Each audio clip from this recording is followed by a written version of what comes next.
Education is not preparation for life. Education is life itself. John Dewey. In the words of a pragmatist, reality is based upon experience and interactions.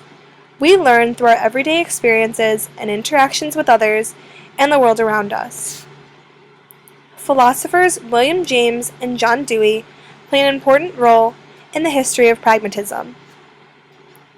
William James, a pioneering American psychologist and philosopher, wrote influential books on the young science of psychology, educational psychology, psychology of religious experience and mysticism, and on the philosophy of pragmatism.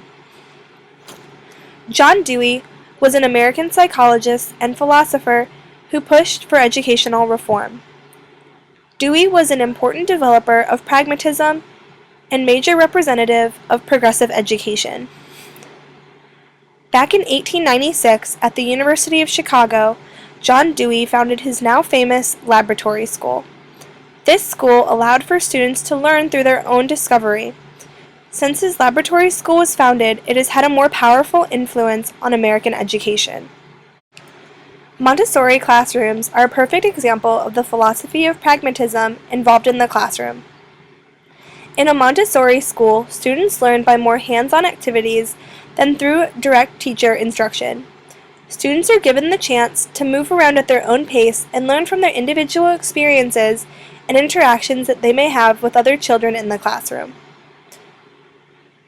When we look at early childhood classrooms today, we see children building language skills as they share snacks with classmates, learning important science concepts as they water and care for plants, and developing math skills as they cook up a special treat for lunch. All these commonplace preschool activities stem from the ideas of a forward-thinking and most uncommon man.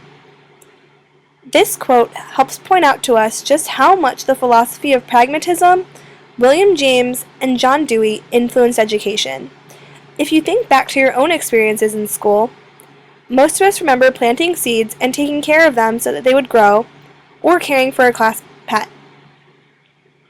These are all examples of hands-on learning that are embodied in the pragmatist theory. The ideal application for pragmatism in our own classroom would be to have lots of hands-on activities and assignments where students were free to move at their own pace instead of having to learn together.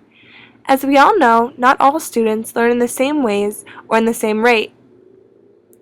In a pragmatist classroom, the students would be able to learn at the speed that is best for them, thus getting the most out of that learning experience. In our classroom, we'd have less lecture time and more work time for students to complete tasks that are assigned to them, while monitoring their progress on an individual basis.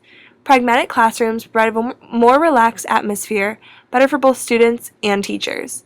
When we have our own classroom, we hope to include many pragmatist ideas in our teaching.